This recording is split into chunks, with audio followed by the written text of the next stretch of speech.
disclaimer, out of respect for my teachers, almost everything we're doing here in the foundations course is just directly from them. And maybe in this moment we find our own unique ways of languaging this or that particular thing, but it's really just what has been passed on to me and was passed on to them. This today is a bit of conceptual structure that I made up. It's just a way of languaging something most everybody experiences anyway. But if it seems half-baked, that is because it is half-baked. So it has been of value for other people in figuring out how to understand the rationale for how to design your own practice over time. And because really the goal here is to give you an understanding of not just the method and the exact techniques, but also how to adapt the techniques over time. This is one of the first principles of ritual structure that I think we're always applying anyway. So here it is. The principle is that practice has a sort of pyramidal design energetically. So you begin, you go up, you upregulate, you get to a certain point, then at some point you begin to integrate or downregulate and calm down and internalize the energy and even the learning and transformation that you've had in the context of that particular session. So that's how we have worked up until now. So in week 1, let's call this the upregulation piece. We did Surya Namaskar, and then we got to a certain point. We did a little bit of the closing series, but mainly the form of rest was just taking rest on the ground, right? So that right there is it's a balanced practice. You do a lot of upregulation, and then when you're ready, you do a little sit, and then you take rest. Then what we did in week 2 was we added a little bit of content in between those bookends, right? So after the Surya Namaskar and the closing, the taking rest, we added actual closing and a little bit of the fundamental asanas.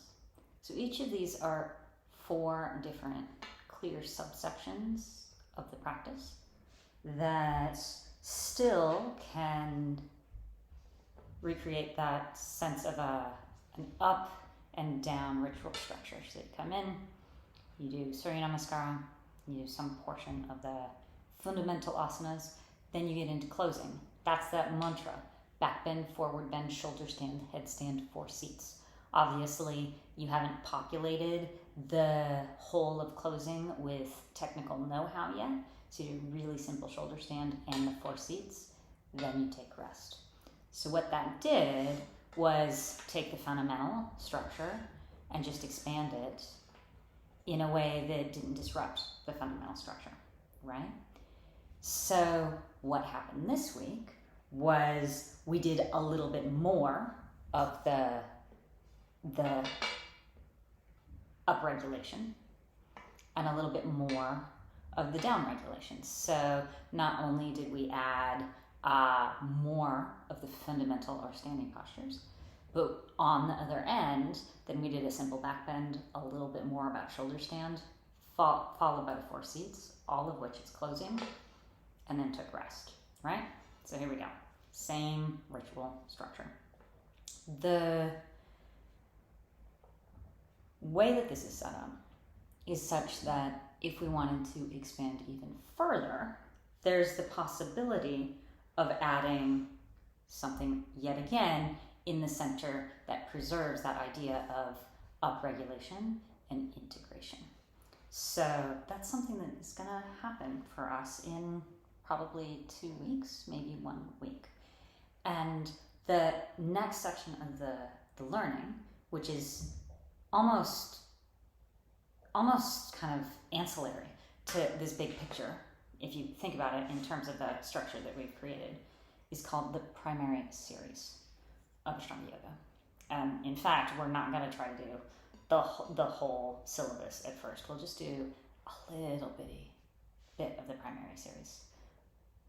And then once you're, done with however much you're going to do, then you integrate and downregulate.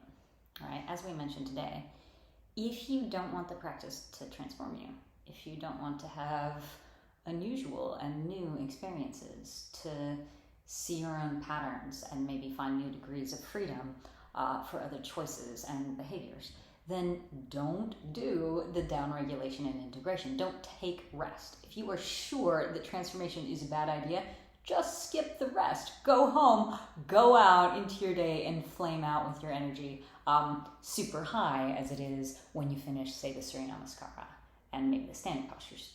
Go out the door.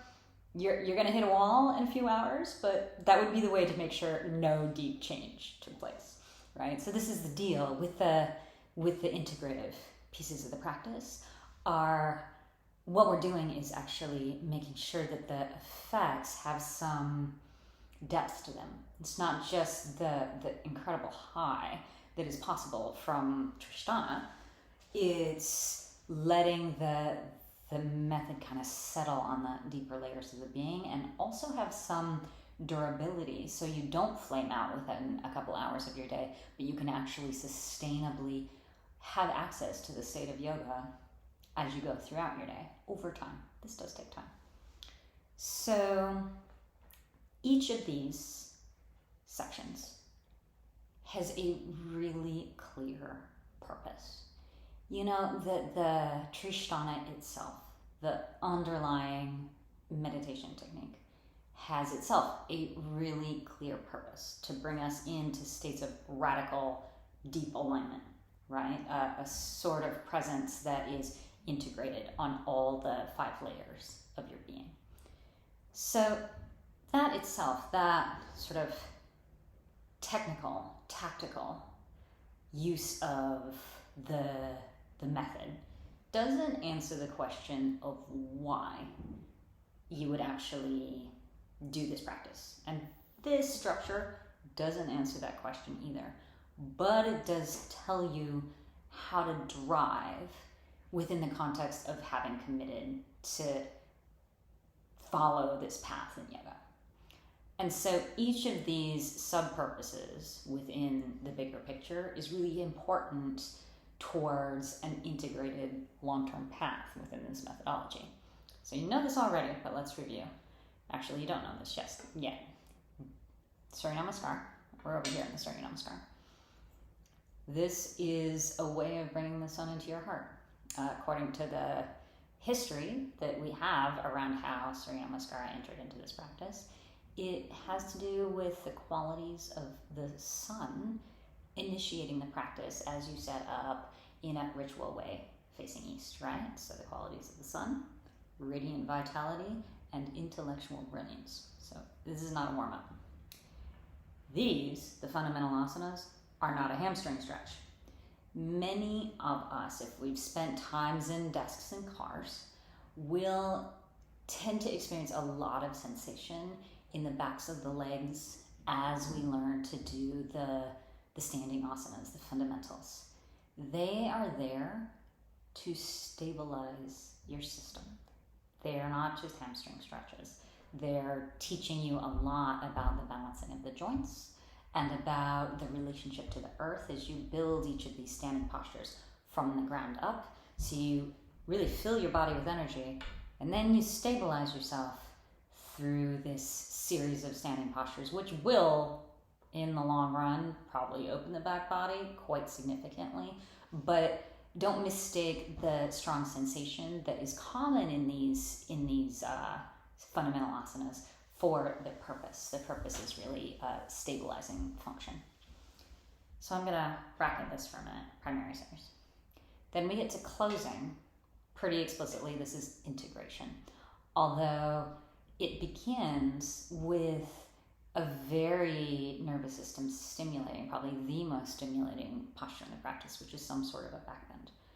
And as you know, in this method, the idea of the mind is spatial. It's three-dimensional, right? So the mind isn't something that is housed up here in the cranium.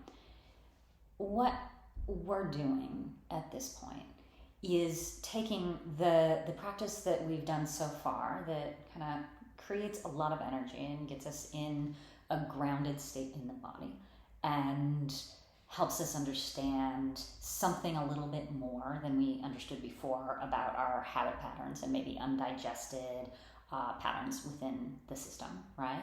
You take all of that and you do a pretty transformative thing, which is open the 24 joints of the spine into some sort of flexion. Doesn't need to be deep, but that is part of that piece of integrating, given that most of us don't move all the joints of our spine habitually.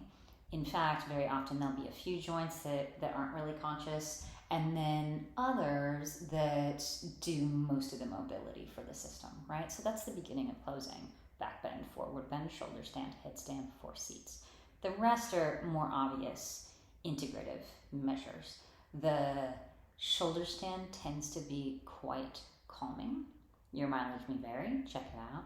We will start to look at variations one by one. This is not a posture to learn like in a boilerplate setting. You want to really learn it one-on-one with someone because it has definite counterindications.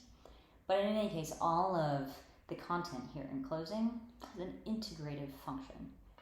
And then you take rest, right? So rest is the ultimate integrative piece of the practice. Back here to primary series. This is likely to sound very strange until you contextualize it in the Ayurvedic medical perspective. So the purpose of the primary series is called yoga therapy, yoga chikitsa, and it's to heal the digestion. It is said in the medical system of Ayurveda that all disease begins from undigested experience. So, of course, that's food, but we also, many of us, experience all of the time senses of dis-ease from emotions that we're still chewing on, or direct experiences in relationship that are kind of still eating at us, right? All of this, and in addition to any sort of physical scar tissue or fulcrum points of holding around injury in the past, are considered as undigested experience. Those exist on all 5 layers of the being, going back to the model we used in week 1, right? So over time, as we get into some of this material, you'll see how there's actually a way that the postures are designed to work with experiences in the gut, on the gut level, not just physical, but emotional, visceral, in ways that make this bit about digestion pretty obvious. So it's a particular sort of sub-project within the big picture of capital Y yoga, right? You could take all of this, set it aside, and you'd really still have what matters about a daily yoga practice that is there to stabilize your mind, bring you into deep alignment, and give you a sense of a ritual practice that you can stick with in a stable way. You could come back to the week 1 practice anytime. We talk about that as the sort of thread of yoga, like putting a bead on the thread because of the practice of mala meditation associated often with this practice, where you just, the same as praying a rosary, you go 1, 1, 1, 1. Just a way of touching in with the practice in a consistent way without needing it to be a really major catharsis if that's not what's right for your life.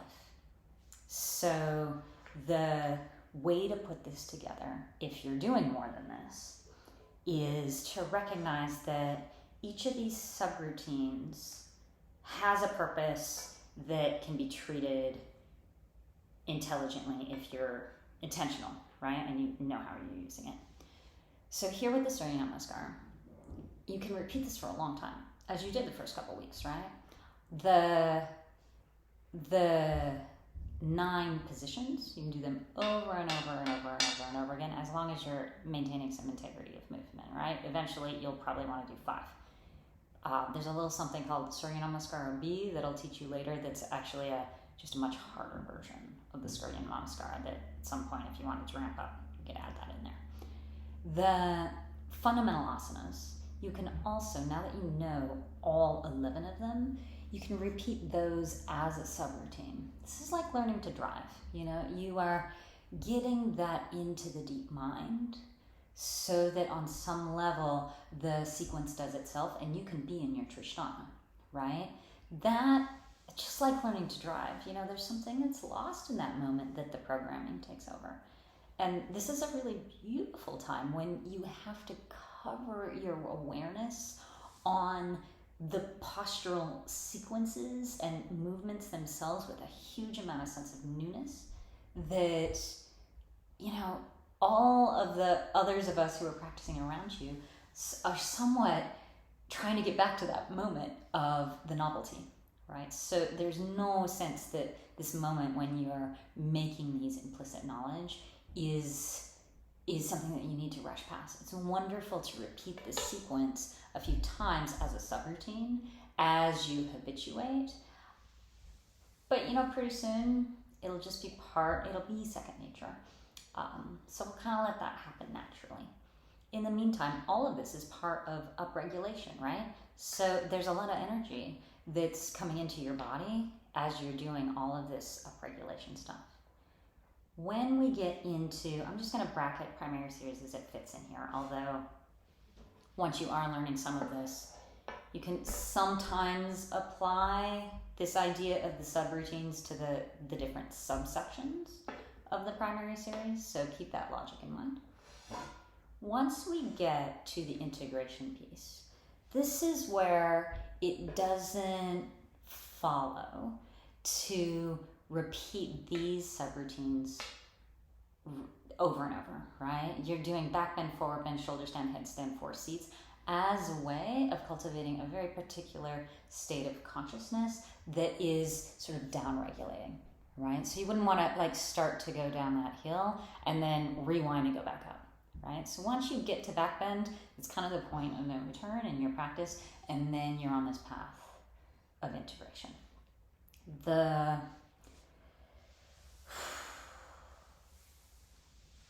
big picture here is habituating to a really intuitive knowledge, not just of sort of how the movements proceed in your system, which does take you through a transformative practice no matter what, but also having an idea of how does ritual work. Ritual typically has a beginning, a middle, and an end. It has a sense of dedicating oneself to the project entirely, and also mantra from week 1, noticing the effects. Very often in more sort of religious ritual structures, you'll not just notice the effects, but you'll sort of send the good effects, maybe on just a subtle level, the blessings of the practice to another being or to a bigger project, right? And so in ritual structure, you really want to have that idea that yes, you're doing something that is transformative, but you're also mindfully taking that transformation and bringing it into your system, and maybe even bringing it into the world in your own way. So that's an insight that applies across all kinds of other rituals. And I do think that this is one of the cardinal characteristics of practitioners, is a native understanding of how to structure rituals, even if it's a birthday party or any of the sort of coming of age ceremonies that we go through in life, that actually lands on the level of the consciousness, on the level of the nervous system, and feels like the ritual did its purpose of taking you from one state into another state, right? So as you start to ask me now about, well, what do I do when I cross the threshold into the room? So many people are doing different things where they touch the threshold or they look at the room with their love in their eyes or whatever. All of that is kind of arises naturally out of the intuitive sense of how to create habits that are chosen and personal that actually take you to the place you want to be in your consciousness. So most of the rituals that people are going to need to construct are going to be very personal and situational. This is one somewhat simplified form of ritual that trains your deep mind how in general a system needs to be treated if you're going to move from one state of consciousness to another. The cardinal example here is working with babies who at times will resist moving from the state of consciousness of waking to the state of consciousness of sleeping. So a really attuned and inspired parent will create highly individualized rituals, including most often a bath and some rocking, right? That will escort this tiny nervous system from the waking state to the sleeping state. Most of us were really gifted before we remember with so much induction into those state changes from one to the other as we were just growing up in the world. And a lot of adulting is figuring out how to eat and sleep in ways that, like, the deep mind and the nervous system will also be nourished by, right? So this is just a little bit more skill for that big picture maturation of the mind and the deep mind and the spirit. There's something that came up in class today that's has to do with checking in with the openness of the different nostrils at the end of practice. And that's that yoga is really looking to bring us to states of deep alignment, and that has to do often with experiences where you just feel really balanced. And the language that TKB Desikachar, one of the beautiful teachers in the lineage that we're practicing in, uses for that is that he says that yoga is a state of relaxation without dullness and alertness without tension simultaneously. So you can hold that alertness that doesn't go into the extreme of tension and the relaxation that doesn't go to the extreme of dullness together in a state of really deep presence. And that kind of mirrors, what we're doing here with ritual design. All right, see you in class.